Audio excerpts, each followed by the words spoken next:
Hello, जय हिंद दोस्तों। दोस्तों, हम लोग पढ़ रहे हैं वर्ल्ड मैप और वर्ल्ड मैप की इस सीरीज़ में आज पढ़ते-पढ़ते आ चुके हैं अफ्रीका महाद्वीप पर। ठीक है? इससे पहले वाले वीडियो में हमने क्या-क्या कंप्लीट किया उसे एक बार देखते हैं। देखिए, इससे पहले वाले वीडियो में हम लोगों ने एशिया महाद्वीप के प्रत्येक देशों के बारे में चर्चा किया और प्रत्येक देश के बारे में उसकी लोकेशन, स्थिति और उसकी राजधानी सभी चीज़ को चर्चा किया, एशिया महाद्वीप। फिर उसको पढ़ने के बाद हम लोग आ गए यूरोप महाद्वीप पर। यूरोप महाद्वीप में पड़ने वाले सभी देशों के बारे में इसमें भी हमने चर्चा किया, उनकी राजधानी और उस देश से जुड़े सभी इम्पोर्टेंट फैक्ट, वहाँ के प्रमुख व्यक्तियों, ये सब चर्चा किया। और आज हम लोग को पढ़ना है अफ्रीका महाद्वीप। ठीक है?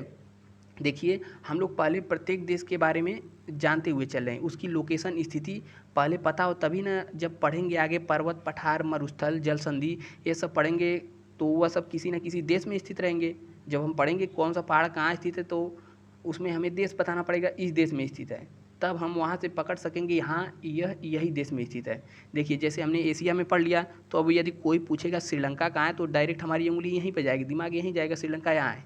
कोई पूछेगा चीन कहाँ है तो चीन के लिए हम यहाँ आएंगे। अब एशिया पढ़ने के बाद इतना कन्फ्यूजन थोड़ी रहेगा, कोई पूछेगा कि श्रीलंका कहाँ है तो हम इधर ढूंढेंगे कहाँ गया श्रीलंका। ठीक है? जापान कोई पूछेगा तुरंत यहीं पर आएंगे, हाँ जापान यहाँ पर है, क्योंकि हम लोग पहले पढ़ चुके हैं। और इधर कोई पूछेगा ब्रिटेन कहाँ है तो डायरेक्ट यहीं पर आएंगे, या नहीं ना ढूंढना पड़ेगा आपकी ब्रिटेन कहाँ है, यहाँ है कि यहाँ है। तो हम लोग एशिया पढ़ लिए तो सभी देश के बारे में तो उसका लोकेशन दिमाग में बैठ चुका है कि कौन सा देश कहाँ है। उसके बाद हम लोगों ने यूरोप पढ़ा, यूरोप के भी सभी देशों का नक्शा हमारे दिमाग में घूम रहा है। तो आज उसी क्रम में हम लोग को पढ़ना है अफ्रीका महाद्वीप। जब अफ्रीका महाद्वीप पढ़ लेंगे तब आएंगे उत्तरी अमेरिका, फिर यहाँ पर दक्षिणी अमेरिका, फिर नीचे यह बर्फ़ वाला भाग अंटार्कटिका। इन सब के बारे में जब चर्चा कर लेंगे तब प्रत्येक देश में पड़ने वाले नदी, पहाड़, पर्वत, झरना, जल संधि, ठीक है, इन सब के बारे में चर्चा करेंगे। तो आज हम लोग को क्या पढ़ना है, मुख्य रूप से हम लोग को पढ़ना है अफ्रीका महाद्वीप। तो अफ्रीका महाद्वीप वाले नक्शे में चलते हैं और देखते हैं। देखिए, आपके सामने दिख रहा होगा अफ्रीका का मैप। देखिए, ये है पूरा अफ्रीका का नक्शा। अफ्रीका को अलग अलग नामों से जाना जाता है। ठीक है? वो कौन कौन से नाम है उसके बारे में देखते हैं। उससे पहले एक बार देखिए, यह है अफ्रीका महाद्वीप। यह यूरोप से, यहाँ से अलग होता है यूरोप से। ठीक है? यही है टोटल अफ्रीका महाद्वीप। देखिए, यहाँ पर अलग होता है अफ्रीका यूरोप से। यहाँ पर एक जल संधि है, उस जल संधि का क्या नाम है बताइए? जिब्राल्टर की खाड़ी। ठीक है? या फिर जिब्राल्टर जल संधि, इस नामों से इसे जाना जाता है। और यहाँ पर देखिए, यहाँ से जिब्राल्टर संधि और यहाँ पर है भूमध्य सागर। तो भूमध्य सागर और जिब्राल्टर संधि के द्वारा अफ्रीका यूरोप से अलग होता है। और उसके बाद हम लोग यहाँ पर आएंगे। यहाँ पर है, देखिए, ये वाला है लाल सागर। ठीक है? सागर वगैरह के बारे में आगे पढ़ेंगे, यहाँ पर बस सभी देश को देख रहे हैं। यहाँ पर है स्वेज नहर। स्वेज नहर कह सकते हैं या फिर स्वेज नहर के द्वारा, देखिए, स्वेज नहर से इधर हो गया एशिया और इधर हो गया अफ्रीका। तो स्वेज नहर से भी एशिया से अफ्रीका अलग होता है।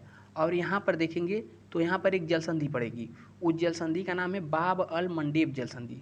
ठीक है? हमने पढ़ाया था कि मंडेब कहाँ का शहर है, यहाँ नीचे यमन देश है, यहाँ का शहर है। तो उसके नाम पर यहाँ पड़ा है बाब अल मंडेब। बाब अल मंडेब के द्वारा एशिया से अफ्रीका अलग होता है। और उसके बाद देखिए, यहाँ से बाब अल मंडेब, लाल सागर, और यहाँ पे स्वेज नहर, और यहाँ पर है जिब्राल्टर की जल संधि। तो इतने चीज़ों के द्वारा अफ्रीका यूरोप और एशिया से अलग होता है। अब देखिए, अफ्रीका को अलग अलग नामों से भी जानते हैं। अब वो कौन कौन से नाम हैं, नाम के बारे में भी देखते हैं। बस बने रहिए वीडियो में, मज़ा तो आएगा ही पढ़ करके। ठीक है? एशिया और यूरोप आप लोगों ने पढ़ा होगा, उसमें खूब समझ में आया होगा। तो अब हम लोग को पढ़ना है अफ्रीका। तो देखिए, अफ्रीका के बारे में देखते हैं। देखिए, अफ्रीका को अलग अलग नामों से जाना जाता है। इसे हम लोग कहते हैं काला महाद्वीप, काला या फिर अंध महाद्वीप। अब काला महाद्वीप क्यों कहते हैं? यहाँ के लोग काले हैं? नहीं, काले भी हैं, लेकिन उसकी वजह से इसे काला महाद्वीप नहीं कहते हैं। क्यों कहते हैं? क्योंकि यह देखिए, इस वाले महाद्वीप में पूरी तरीके से शिक्षा का अभाव है। शिक्षा का अभाव है, न यहाँ डेवलपमेंट है, न यहाँ इंफ्रास्ट्रक्चर है। ठीक है? और यहाँ बहुत चीज़ों की कमी है। और यहाँ के जो लोग हैं, यहाँ का जो जीवन है, हमारे जीवन से काफ़ी पुराना, मतलब समझ जाइए कि हम लोग जैसे जी रहे हैं उससे काफ़ी अभाव में यहाँ की जनसंख्या, यहाँ के लोग अधिकतर जीते हैं। ठीक है। और यहाँ पर सहारा का मरुस्थल भी है। और इस देश में ज़्यादा कुछ नहीं है, यहाँ खुशहाल ज़िंदगी नहीं है, यहाँ के लोग बहुत ही गरीब देश है, ठीक है, धन्य धान से पूर्ण नहीं है। हालांकि कुछ देश हैं जैसे यहाँ दक्षिण अफ्रीका हो गया, यहाँ पर इजिप्ट हो गया, यह सब देश धन्य धान से पूर्ण है, यानी कि भरे भरे हैं। और इसके अधिकतर देश गरीब हैं, गरीबी के कारण इसे काला महाद्वीप या फिर अंध महाद्वीप कहा जाता है। ठीक है, आप समझ में आया इसे काला या अंध महासागर, अंध महाद्वीप क्यों कहा जाता है। और देखिए इसके बारे में खासियत देखिए, ओ कैसे मिट रहा है भाई, देखिए। और भूमध्य यानी कि इस अफ्रीका महाद्वीप से ही 3 रेखाएं, जो कर्क, मकर और भूमध्य रेखाएं तीनों है ना, तीनों यहाँ से गुजरती हैं। देखिए बीचों बीच से तो गुजरती है इक्वेटर, इक्वेटर को हिंदी में कहते हैं भूमध्य रेखा या फिर विषुवत रेखा। इक्वेटर क्यों कहते हैं, जब हम पढ़ाएंगे दक्षिण अफ्रीका तब बताएंगे इसका नाम इक्वेटर क्यों कहा जाता है। ठीक है, तो बीचों बीच से गुजरती इक्वेटर, जिसे भूमध्य रेखा भी कहते हैं। और इसके ठीक नीचे से देखिए, और इसके नीचे से कौन सी रेखा गुजरती है, मकर रेखा। ठीक है, इसके नीचे से गुजरती है मकर रेखा, और इसके ऊपर से गुजरती है कर्क रेखा। ठीक है, कितने ऊपर नीचे रहते हैं, 23.5 अंश ऊपर, 23.5 अंश नीचे। और इन दोनों क्षेत्रों के बीच में ही, इन यानी कि कर्क रेखा और मकर रेखा के बीच में ही भयानक गर्मी पड़ती है। और जिसकी वजह से यहाँ के मतलब अफ्रीका महाद्वीप के जितने भी लोग हैं, अधिकतर लोग काले दिखते हैं। क्यों, क्योंकि यहाँ पर सूर्य की जो रोशनी है एकदम सीधी खड़े पड़ती है इन लोगों के ऊपर, जिसकी वजह से यहाँ के लोग काले हैं। और यहाँ पे गर्मी भी बहुत भयानक वाली पड़ती है। और यहाँ पर इधर मरुस्थल का नाम आप लोगों ने सुना होगा, सहारा मरुस्थल, तो यहाँ नीचे नामीबिया मरुस्थल। ठीक है, उसके बारे में भी चर्चा करेंगे, और लेकिन आगे। तो इसको हमने अब तक क्या क्या जाना, इसे अंध महाद्वीप या फिर काला महाद्वीप कहते हैं। और यहाँ से यह स्वेज नहर की सहायता से अलग होती है। और ऊपर जो है यहाँ पर जिब्राल्टर जनसंधि के द्वारा अलग होती है, और यहाँ बाब अल मंडेब की सहायता से। ठीक है, तो इतना तो हम लोगों ने जाना, अब आगे देखते हैं। देखिए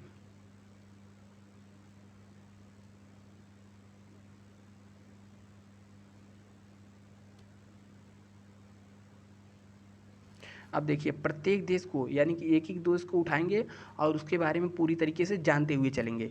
तो हम लोग कहाँ से शुरू करें, तो देखिए शुरू कहीं से भी कर सकते हैं।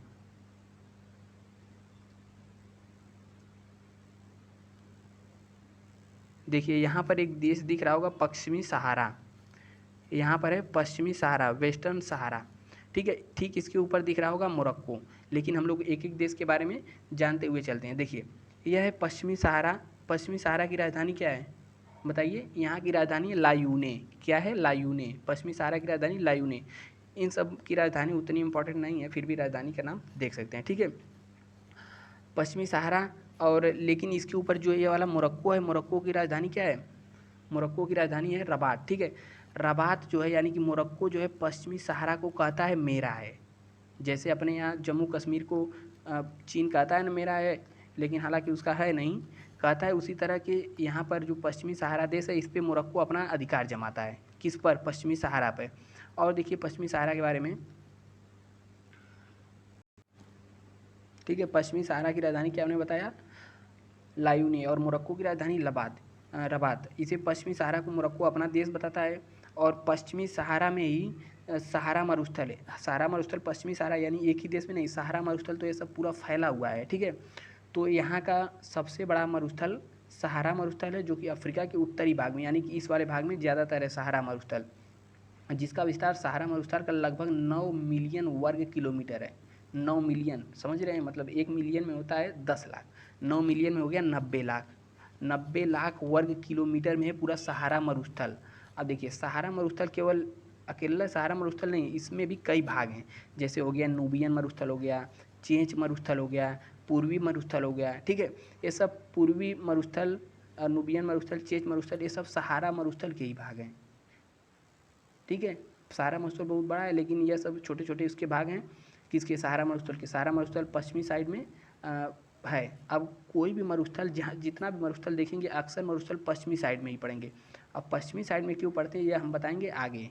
ठीक है, तो देखिए पश्चिमी सहारा देखा, अब देखिए उसके ऊपर है मोरक्को। मोरक्को का एक व्यक्ति बहुत फेमस था, मोरक्को का राजकुमार, याद है कि नहीं? मोरक्को का राजकुमार कहाँ पर आया था? भारत में। किससे आया था मोरक्को का राजकुमार? देखिए यहाँ पर देश है मोरक्को, मोरक्को का राजकुमार घोड़े से चल करके, यहाँ देखिए पाकिस्तान दिख रहा है, पाकिस्तान के बगल में भारत, भारत आया था किससे? घोड़े से चल करके। कौन? मोरक्को का राजकुमार। किसके शासनकाल में आया था? MBT यानी कि मोहम्मद बिन तुगलक। कब आया था? 1333 ईस्वी में। 1333 ईस्वी में MBT के समय यहाँ का मोरक्को का राजकुमार घोड़ा से चल करके आया था मोहम्मद बिन तुगलक के समय में 1333 ईस्वी में। कब आया था? 1333 ईस्वी में। मोरक्को की राजधानी रबात, मोरक्को की राजधानी रबात, मोरक्को की राजधानी रबात। कितने देश पढ़ा हमने? पश्चिमी सहारा मोरक्को, पश्चिमी सहारा मोरक्को, मोरक्को की राजधानी रबात। अब देखिए थोड़ा सा और देखिए,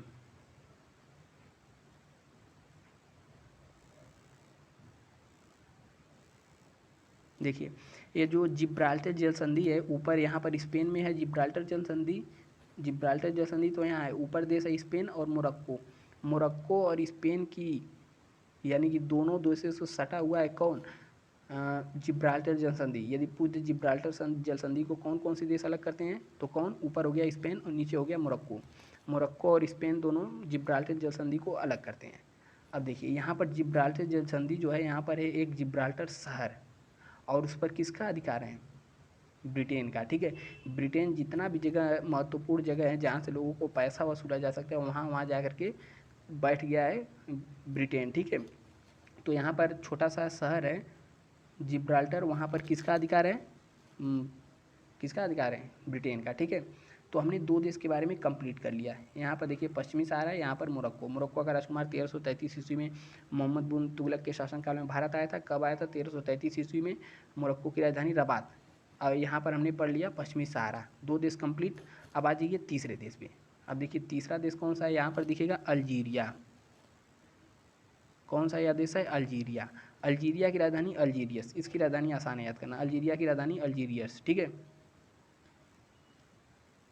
देखिए यहाँ पर है अल्जीरिया, अल्जीरिया की राजधानी यहीं ऊपर है अल्जीरियस। अब देखिए यहाँ तो कोई बहुत बड़ा, मतलब कोई बहुत ही इंपॉर्टेंट चीज़ नहीं है, लेकिन यह जो है अफ्रीका का सबसे बड़ा देश है, अफ्रीका महाद्वीप का यानी कि पूरे अफ्रीका का सबसे बड़ा देश कौन सा है? अल्जीरिया। इससे पहले कौन था? सूडान। ठीक है, सूडान दो भागों में टूट गया, जो कि इसमें दिखाया नहीं है, नहीं दिखाया। ठीक है, सूडान दो भागों में टूट गया, उत्तरी सूडान और दक्षिणी सूडान। तो अल्जीरिया से पहले कौन था? सूडान। लेकिन सूडान जैसे ही दो भागों में टूटा, आ गया किसका नंबर? आ गया अल्जीरिया का। तो अफ्रीका का सबसे बड़ा देश कौन सा है? अल्जीरिया। अल्जीरिया की राजधानी अल्जीरियस। कौन कौन हमने पढ़ा? पश्चिमी सहारा, मोरक्को, अल्जीरिया, पश्चिमी सहारा, मोरक्को, अल्जीरिया, पश्चिमी सहारा, मोरक्को, अल्जीरिया। तीन देश पूरी तरीके से कंप्लीट। अब देखिए आगे बढ़ते हैं हम लोग, बस बने रहिए वीडियो में, अंत में मज़ा तो आएगा ही।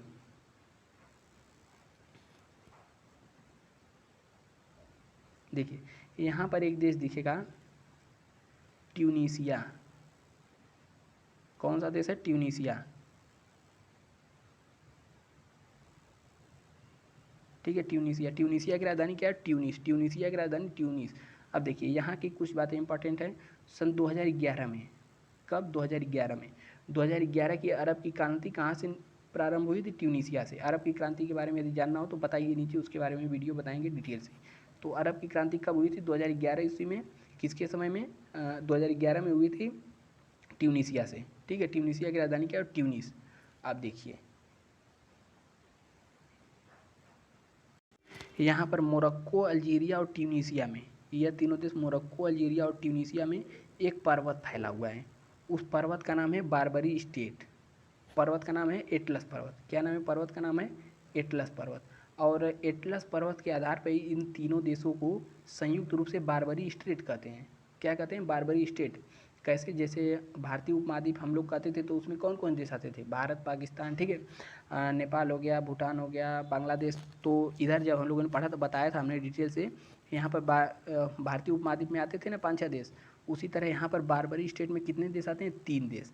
तीनों देश के नाम बताइए। Morocco, Algeria, Tunisia. Morocco, Algeria, Tunisia. Morocco, Algeria, Tunisia.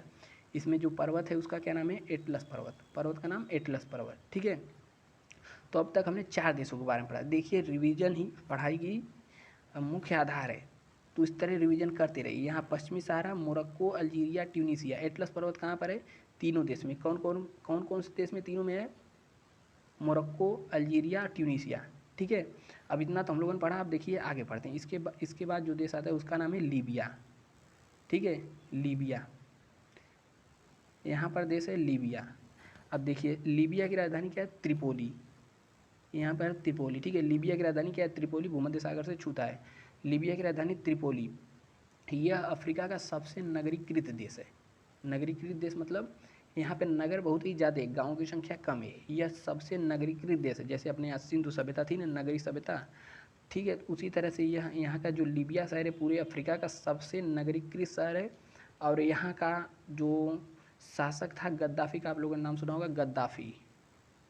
ठीक है, गद्दाफ़ी यहीं का शासक था। कहाँ का था? लीबिया का शासक। और लीबिया में ही सबसे अब तक का सबसे गर्म स्थान रिकॉर्ड कहाँ किया गया है? लीबिया में। लीबिया के कहाँ? अल्जीजिया, यहीं पर एक शहर पड़ेगा अल्जीजिया। ठीक है, अल्जीजिया नामक शहर में अब तक का सबसे गर्म स्थान मतलब गर्म टेम्परेचर रिकॉर्ड किया गया है। उसका क्या नाम है? हम मतलब कितना? 59 डिग्री। ठीक है, सबसे गर्म टेम्परेचर कहाँ? लीबिया में एक अल्जीजिया शहर है। अल्जीरिया दूसरा चीज़ है, अल्जीरिया तो एक देश है, जबकि अल्जीजिया लीबिया का एक शहर है। तो अब तक कितने देश के बारे में कंप्लीट हुआ? देखिए, पश्चिमी सहारा, मोरक्को, अल्जीरिया, ट्यूनीशिया, लीबिया। पश्चिमी सहारा, मोरक्को, अल्जीरिया, लीबिया, ट्यूनीशिया। ठीक है, तो अब इसके बाद जो अगला देश आता है उसके बारे में देखते हैं। देखिए अगला जो देश है यहाँ पर है इजिप्ट। इजिप्ट को क्या कहते हैं? मिस्र। देखिए ये वाला देश है इजिप्ट। इजिप्ट को हम लोग हिंदी में कहते हैं मिस्र। और मिस्र में किसकी मतलब मिस्र को किस नदी का देन कहा जाता है? तो मिस्र को नील नदी का देन कहा जाता है। नील नदी कहाँ से निकलती है? निकलती है यहाँ नीचे से। नीचे है एक विक्टोरिया झील, वहीं से निकलती है। ठीक है, तो मिस्र को हम लोग कहते हैं नील नदी का देन। और यह एशिया और अफ्रीका का जंक्शन है। क्यों? देखिए यहाँ पर, देखिए यहाँ जो मिस्र है, मिस्र एशिया में, इतना भाग इसका एशिया में है और ये वाला भाग अफ्रीका में है। तो मिस्र को एशिया और अफ्रीका का जंक्शन कहते हैं। इसका जो 60% भाग है मरुस्थल है। इसका अधिकतर भाग कितना है? मरुस्थल है। यानी कि इतना भाग मान लीजिए 60% भाग इसका मरुस्थल है। और यहाँ का तो पिरामिड प्रसिद्ध है ही। ठीक है, और यहाँ के जो सबसे बड़ा पिरामिड है उसे कहते हैं गीजा पिरामिड। ठीक है, गीजा पिरामिड यहाँ का सबसे बड़ा पिरामिड है। और पिरामिडों का देश किसे कहते हैं? इजिप्ट को। यहाँ पर बहुत सारे पिरामिड है। और मम्मी जो पाई गई हैं, मम्मी भी कहाँ पर मिली हैं? मतलब मम्मी कहाँ मिलती हैं? इजिप्ट में, अफ्रीका को। और इसका जो एशिया में क्षेत्र है, मतलब इजिप्ट का जो एशिया में भाग पड़ता है उसे कहते हैं सिनाई प्रांत। ठीक है, मिस्र के सिनाई प्रायद्वीप कहाँ पड़ता है? एशिया में। और देखिए इसके बारे में, और जो है कर्क रेखा मिस्र के दक्षिण से जाती है। जैसे यहाँ पर हमने बताया ना कर्क रेखा, तो कर्क रेखा मिस्र के दक्षिण से, देखिए यही जा रही है कर्क रेखा। कर्क रेखा भारत में भी होती हुई जाती है। कितने राज्यों से? 8 राज्यों से। 8 राज्य कौन कौन से हमने वीडियो में बता दिया है। अब देखिए इसके बाद, देखिए यह जो सिनाई वाला भाग है ना, सिनाई वाला भाग जो है यहाँ पर, इस पर इजराइल ने एक बार कब्जा कर लिया था। इजराइल इत्तू सा देश है यहाँ पर छोटा सा, उसने इस भाग पर कब्जा कर लिया था। कब्जा करने के बाद इजिप्ट और इजराइल दोनों के बीच में समझौता हुआ, तब जाके इजराइल इसको छोड़ा। किसको? जो सिनाई वाला भाग है इसको इजराइल ने कब्जा कर लिया था। अब देखिए स्वेज नहर पढ़ा हमने, स्वेज नहर यहीं है। स्वेज नहर इसको काट कर बनाया गया। कितना? स्वेज नहर की लंबाई कितनी है? 168 किलोमीटर। 168 किलोमीटर ज़मीन को काटा गया तो उसके बाद बना स्वेज नहर, जिससे कि जहाज़ों को आने जाने में अब बहुत टाइम बचता है, पेट्रोल बचता है, पैसा बचता है। तो स्वेज नहर मुख्य रूप से मिस्र का सिनाई प्रायद्वीप से अलग करता है। उसके बाद हमने पढ़ा स्वेज नहर तथा अकाबा की खाड़ी तक भाग सिनाई प्रायद्वीप है। इसी को उत्तरी पूर्वी भाग गाजा कहते हैं। इसका जो उत्तरी पूर्वी भाग है इसी को गाजा कहते हैं। ठीक है, और यहीं का था कर्नल नासिर। ठीक है, मोहम्मद गद्दाफ़ी कहाँ का था? लीबिया का। और यहाँ का एक प्रसिद्ध शासक था कर्नल नासिर। ठीक है, कर्नल नासिर कहाँ का था? मिस्र का, इजिप्ट का। और नील नदी लाल सागर के बीच, नील नदी तथा लाल सागर के बीच का भाग पूर्वी मरुस्थल कहलाता है। देखिए यह जाएगी यहाँ पर नील नहर, नील नदी। ठीक है, और इधर है लाल सागर, इसके बीच में यहाँ पर एक भाग पड़ता है। देखिए इसके बीच वाला यहाँ पर एक मरुस्थल पड़ता है जिसे पूर्वी मरुस्थल कहते हैं। कई बार एग्जाम में पूछा है पूर्वी मरुस्थल कहाँ पर है, तो यहाँ पर नील नदी और यहाँ पर लाल सागर के बीच में कौन सा मरुस्थल है? पूर्वी मरुस्थल। ठीक है, तो पूर्वी मरुस्थल के बारे में जाना, नील नदी तथा लाल सागर के बीच में पूर्वी मरुस्थल है। अब देखिए स्वेज नहर के उत्तर में, स्वेज नहर के उत्तर में, कहाँ पर? स्वेज नहर के उत्तर में। देखते हैं अभी क्या है उत्तर में। देखिए यहाँ पर है स्वेज नहर, ठीक है। इसके उत्तर में एक झील है, उत्तर में एक झील है और बीच में भी है और आखिरी में भी है और बंदरगाह भी है। तो स्वेज नहर के उत्तर में जो बंदरगाह है, इस बंदरगाह को हम लोग कहते हैं पोर्ट स्वेज। पोर्ट स्वेज बंदरगाह, इसको किसने बनाया? फ्रांस ने बनाया है। पोर्ट सईद जो है यहाँ पर उत्तर में है, यहाँ पर है पोर्ट सईद, और पोर्ट स्वेज जो बंदरगाह है यहाँ पर, इस दोनों साइड बंदरगाह हैं। ऊपर वाला बंदरगाह क्या कहते हैं? पोर्ट सईद, और जो दक्षिण वाला बंदरगाह इसे कहते हैं पोर्ट स्वेज, ठीक है। पोर्ट स्वेज, और उत्तर वाला बंदरगाह है पोर्ट सईद। और यह तो हमने पढ़ ही लिया, ठीक है। और उसके बाद देखिए यहाँ पर जो नील नदी जाती है, तो नील नदी जाती है तो देखिए कहाँ से जाती है, देखिए यही है झील, ठीक है। यहाँ से नील नदी बहती हुई जाती है और मिस्र में एक बांध बना है, और बांध के पीछे जो झील बनी है उसे कहते हैं नासिर झील। मिस्र नदी पर एक बांध बनाया गया है, उसके पीछे बांध अगर हम बनाएंगे तो पीछे भारी मात्रा में पानी इकट्ठा हो जाएगा, तो उस इकट्ठे हुए पानी को क्या कहते हैं? नासिर झील। मिस्र झील कहाँ से जाती है? विक्टोरिया झील से। अब विक्टोरिया झील कितने देशों को छूती है? 3 देशों को। कौन कौन सा? युगांडा, केन्या और तंजानिया, ठीक है। जब नीचे वाले देश हम पढ़ाएंगे तब उसमें डिटेल से बताएंगे। और देखिए मिस्र की मम्मी प्रसिद्ध है। अब मम्मी देखना है, ठीक, दिखाते हैं मिस्र की मम्मी। देखिए मिस्र की मम्मी को दिखाते हैं।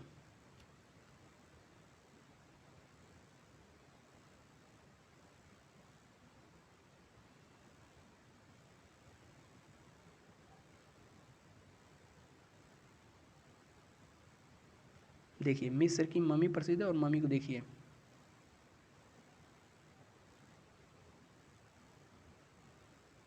देखिए मिस्र के उस समय के लोग इतने कलाकार थे, इतने प्रसिद्ध, जैसे केमिस्ट्री के जन्मदाता किसे कहते हैं? मिस्र को ही कहते हैं, ठीक है। मिस्र को केमिस्ट्री का जन्मदाता कहते हैं। और यहाँ की केमिस्ट्री की शुरुआत कहाँ से हुई? मिस्र से हुई। यहाँ के जब पूर्वज, यहाँ के राजा महाराजा जब पिछले ज़माने में यानी कि मतलब मर जाते थे उस समय, तो ये लोग इनके शरीर पर एक विशेष प्रकार का लेप लगा करके इसको बांध कर ऐसे रखते थे कि यह सैकड़ों सालों तक, यानी कि आज तक, देखिए ये आज के समय में मतलब इधर खुदाई हुई है, तो देखिए कैसा शरीर पूरा का पूरा वैसे ही लग रहा है। हालांकि मांस उस तो थोड़ा गल गया है, लेकिन देखिए इस बड़ू अंकल को जैसे लग रहा है गुस्से में है, ठीक है। गाल उल धस गया, मांस उस गल गया है, लेकिन फिर भी उनकी केमिस्ट्री को तो मानना पड़ेगा। आज के समय में देखिए एकदम हूबहू पूरे इंसानों की तरह लग रहे हैं। अगर वैसे ही छोड़ दिया जाता तो हड्डी तक भी गल जाती। लेकिन यह सब इतने विधिवत, इतने बेहतरीन तरीके से रखते थे मिस्र में मम्मी को, कि देखिए आज की यही तस्वीर है, ठीक है। देखिए इनका अंगुली किसकी तरफ लगता है? आपकी तरफ इशारा कर रहे हैं। देखिए इनकी आँख है, गाल पचक गया है, गाल एकदम पचक ढचक गया है, हाथ में हड्डियाँ बची है, हालांकि तब भी बहुत ही सुरक्षित है, ठीक है। तो मिस्र की मम्मी को देखा, यहाँ की मम्मी प्रसिद्ध है। मम्मी पर लोग एक विशेष प्रकार का लेप लगा कर रख देते थे, जो कि आज तक सुरक्षित है, ठीक है। तो इस वीडियो में इतना ही, आगे हम नेक्स्ट वाले पार्ट में इसकी आगे चर्चा करेंगे, ठीक है। तो मिलते हैं अगले वीडियो में, तब तक के लिए नमस्कार, बाय बाय, जय हिंद।